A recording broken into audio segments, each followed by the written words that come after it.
Assalamualaikum dan salam sejahtera. Saya, Norshila binti Abdul Rasim dari Politeknik Kota Kinabalu akan membentangkan kajian yang bertajuk Faktor Pendorong Kemasukan Pelajar Baharu ke Jabatan Kejuruteraan Awam Politeknik Kota Kinabalu.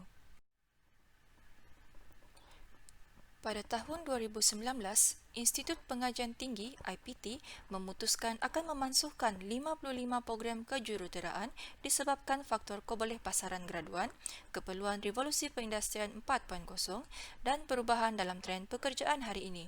Sungguh pun pemansuhan ini tidak melibatkan program di peringkat diploma, namun ini menjadikan peluang untuk melanjutkan pengajian ke ijazah dalam bidang kejuruteraan mungkin semakin terhad.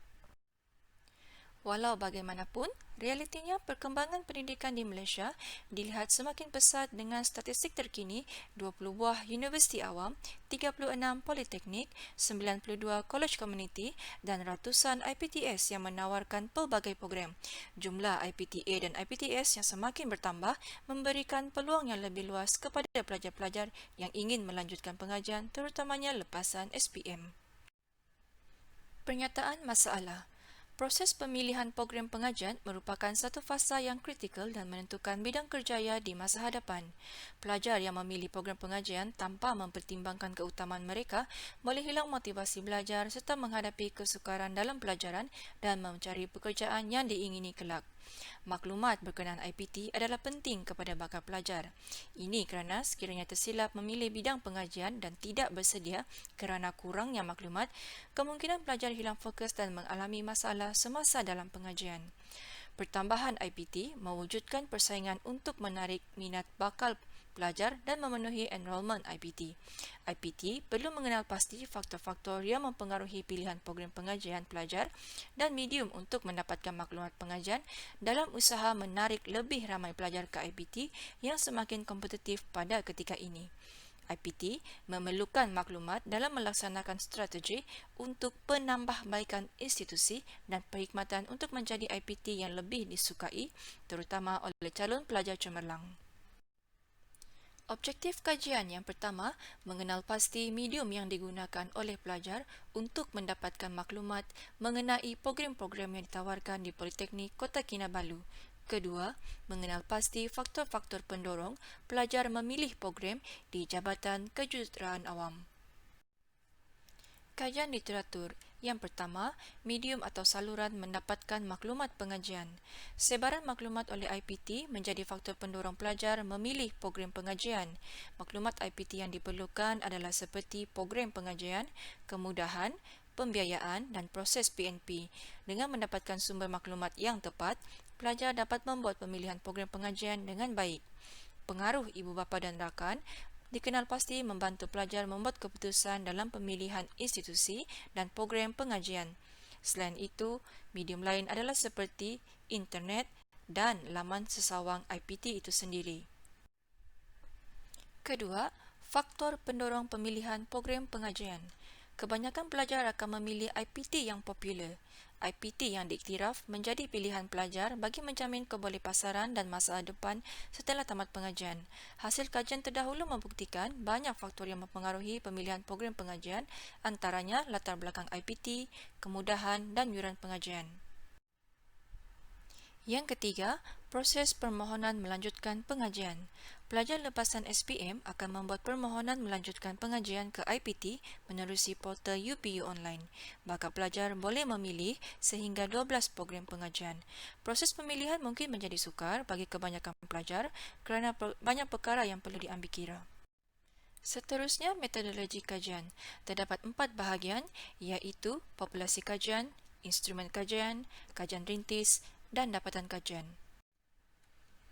Populasi kajian melibatkan 87 orang pelajar semester 1 Jabatan Kejuruteraan Awam sesi Jun 2020 yang berada di Politeknik Kota Kinabalu. Pemilihan peserta kajian dibuat menggunakan teknik persampalan bertujuan atau purposive sampling. Pelajar-pelajar ini terdiri dari 3 program pengajian iaitu Diploma Kejuruteraan Awam DKA, Diploma Ukur Bahan DUB dan Diploma Teknologi Berasaskan Kayu DBK. Kedua, instrumen kajian. Kajian ini adalah kajian kuantitatif yang menggunakan borang soal selidik.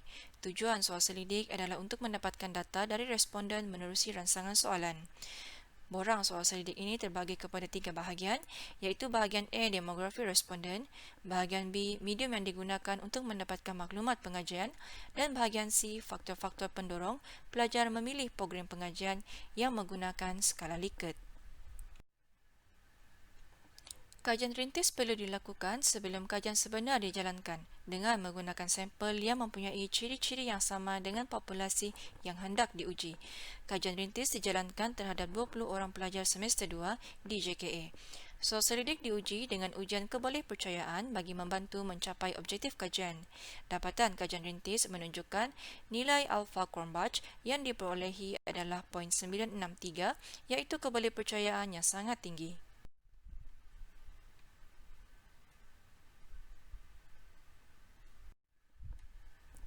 Dapatan kajian sebenar dianalisis menggunakan SPSS versi 21.0.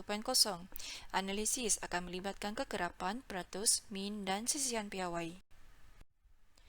Jadual 2 menunjukkan pengkelasan skor min bagi dapatan kajian. Seterusnya, dapatan kajian dan perbincangan terbahagi kepada 3, iaitu dapatan dan perbincangan bagi profil demografi responden. Kedua, medium yang digunakan oleh pelajar untuk mendapatkan maklumat pengajian. Dan yang ketiga, faktor-faktor pendorong pelajar memilih program di Jabatan Kejuruteraan Awam. Yang pertama, bagi profil demografi responden, data demografi yang dikumpulkan adalah jantina, program pengajian, nombor pilihan program, kelayakan masuk ke politeknik dan aliran semasa di sekolah menengah. Dapatan adalah seperti yang dipaparkan. Terdapat 8 medium yang digunakan oleh pelajar untuk mendapatkan maklumat mengenai program-program yang ditawarkan di Politeknik Kota Kinabalu, iaitu seperti yang dipaparkan dalam carta bar. Daripada data yang diperolehi, kebanyakan pelajar iaitu 58.4% mendapat maklumat pengajian daripada ibu bapa mereka sendiri, diikuti medium internet sebanyak 53.2% dan 42.9% mendapat maklumat menerusi rakan. Seterusnya, faktor-faktor pendorong pelajar memilih program di Jabatan Kejuruteraan Awam. Bagi mengkaji faktor-faktor ini, analisis deskriptif digunakan untuk mentafsir data yang diperolehi. Terdapat 20 item yang digariskan. Dapatan dan hasil analisis adalah seperti yang dipaparkan. Didapati, kesemua 20 item mencapai min yang tinggi. Nilai min yang paling tinggi adalah dari item 11, iaitu kaki tangan akademik terdiri dari mereka yang berpengalaman, dan item 13, kaki tangan akademik adalah berkelayakan. Kedua-dua dengan nilai min 4.52. Diikuti item 4, iaitu PKK menawarkan program yang diiktiraf, iaitu dengan nilai min 4.51. Manakala item yang mendapat nilai min yang paling rendah adalah item 6, iaitu bidang pengajian yang ditawarkan menepati kehendak dan cita-cita saya. Walau bagaimanapun, nilai min ini masih berada pada tahap yang tinggi, iaitu 3.82. Perbezaan nilai skor min antara kesemua faktor-faktor pendorong adalah tidak terlalu signifikan dengan kadar perbezaan yang tidak terlalu tinggi. Secara keseluruhannya, min faktor-faktor pendorong pelajar memilih program pengajian di JKA berada pada tahap yang tinggi, iaitu dengan nilai min 4.28. Secara keseluruhan, dari dapatan kajian menunjukkan ibu bapa, rakan-rakan dan sumber internet berperanan besar dalam mempengaruhi pemilihan program pengajian di JKA. Kebanyakan pelajar lebih suka mengikut sahaja cadangan tempat dan program pengajian yang dipilih oleh ibu bapa mereka. Ini menunjukkan reputasi imej sesuatu perkhidmatan atau produk adalah dari komunikasi tidak formal ataupun word of mouth yang membantu mempromosikan sesebuah IPT. Pengiklanan dan promosi oleh IPT mempengaruhi pelajar membuat pemilihan program pengajian. Bagi faktor pendorong pemilihan program pengajian pula, kaki tangan akademik yang berpengalaman dan berkelayakan serta program yang iktiraf membuktikan bahawa kualiti program pengajian yang ditawarkan adalah faktor penting yang mempengaruhi keputusan pelajar. Ini membuktikan pelajar-pelajar yang melanjutkan pengajian mengharapkan dari pendidikan dan pembelajaran yang diterima dapat menawarkan peluang pekerjaan yang menjamin masa depan yang lebih baik. Kesimpulannya, Unit promosi IPT atau unit pengambilan pelajar berperanan penting dalam menyampaikan maklumat institusi kerana merekalah duta dan barisan hadapan dalam menyebarkan dan mempromosikan kepada ibu bapa, pelajar dan media.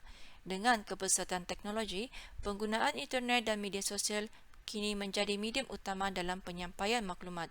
Promosi IPT boleh dilakukan menerusi aplikasi Facebook, Instagram, WhatsApp dan sebagainya.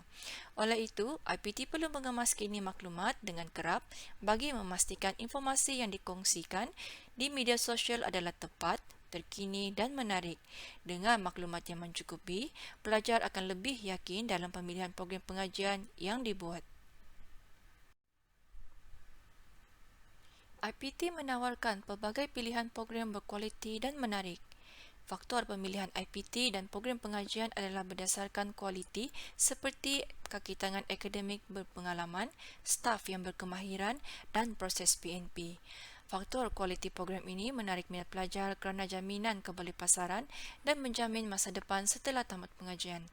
Jaminan ini lazimnya datang dari pengiktirafan oleh Agensi Kelayakan Malaysia MQA. IPT yang diiktiraf atau diakreditasi menjadi pilihan pelajar.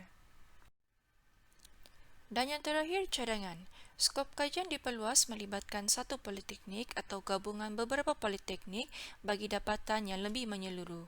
Unit promosi IPT perlu meneliti medium yang digunakan oleh pelajar untuk mendapatkan maklumat pengajian agar aktiviti promosi, hebahan dan tawaran kemasukan ke IPT adalah efektif, efisien dan sampai kepada sasaran. Oleh itu, publicity dan promosi secara meluas perlu dipergiat dalam usaha memberikan sebaran maklumat yang tepat kepada pelajar, apatah lagi di zaman teknologi ini di mana maklumat mudah didapati di hujung jari. Kajian ini mendapati faktor reputasi IPT sendiri mempengaruhi pemilihan program pengajian oleh pelajar JKA. Pelajar beranggapan ini adalah jaminan kejayaan pelajar dalam pengajian yang dibimbing oleh pensyarah berpengalaman dan berkelayakan yang akan meningkatkan peluang kebolehpasaran setelah tamat pengajian. Justru itu, institusi perlu menambah baik dan bekerja keras dalam meningkatkan kualiti bagi meyakinkan bakal pelajar dan menjadi institusi pilihan pertama. Sekian saja dari saya. Terima kasih.